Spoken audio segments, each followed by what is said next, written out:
اللہ کا غضب اور اس کی لعنت حقیقت ہے۔ اللہ تعالیٰ اتنا ہی ناراض ہوتا ہے جتنا ہم نے یہ سیکھا ہے کہ وہ نہایت رحم کرنے والا بڑا مہربان ہے۔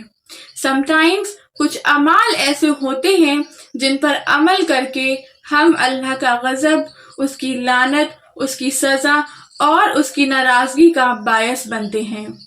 ہمیں اس بات کو یقینی بنانا چاہیے کہ ہم ان قسم کے اعمال میں مشغول نہ ہوں۔ And believe me، اگر کوئی بہت طاقتور انسان آپ سے بہت ناراض ہے تو مجھے لگتا ہے کہ یہ بات آپ کو پوری رات سونے نہیں دے گی۔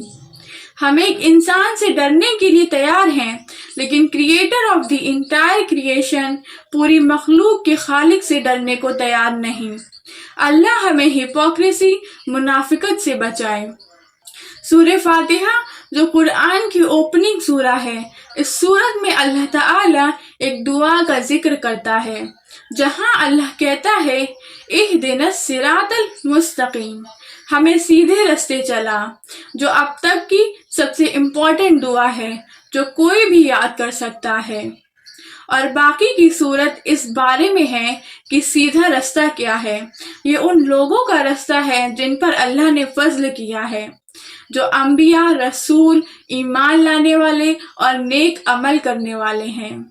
اور سورت میں آگے ہم کہتے ہیں صراط الذین انعمت علیہم غیر المغضوب علیہم ولا الضالین آمین۔ یا اللہ ہمیں ان لوگوں سے بچا جن پر تیرا غضب ہوا اور جو گمراہ ہو گئے۔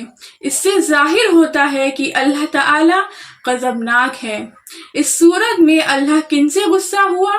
یہ وہ لوگ ہیں جو حقیقت کو جانتے تھے لیکن انہوں نے حق کو ٹھکرا دیا۔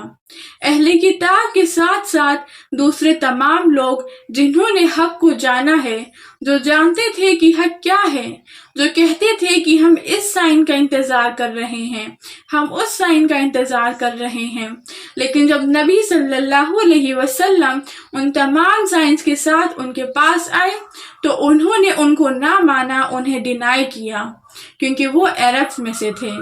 یہی بات ہم میں سے ہر ایک پر لاگو ہوتی ہے۔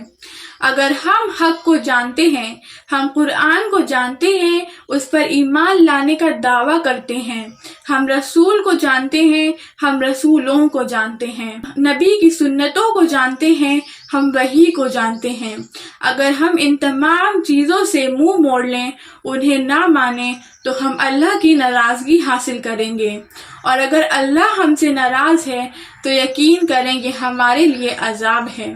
اللہ ہم سب کو اپنی پناہ میں رکھے۔